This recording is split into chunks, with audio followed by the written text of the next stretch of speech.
Dol, ha? Wala na, Dol. Tambakol na, ha? Wala na. Wala na. Ito, oh. Maruming nga coach, oh. Wala na. Iyak. Iyak, ha? Iyak. Iyak ang maruming mga players ng Rockets, mga Dol. Iyak na. 98-86. Isa pa, itong mayabang. Iyak. Sure ball. King Stephen Curry, ha? Para 16 points ang lamang nyo. 99-86. Wow, bye-bye. Bye-bye na ang Rockets. King, GOAT, Stephen Curry talaga, ha? Patawa-tawa si Stephen Curry dulo. Patawa-tawa. Kapalos, ha? Kapalos si King Stephen Curry, ha? Tinatawanan mo niya kasi, ha? Mga intro boys.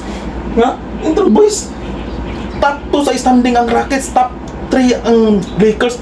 Puro mga intro boys, kawawa, pinakamahina ang team ha, sa NBA, ha? Mark my words. Wala.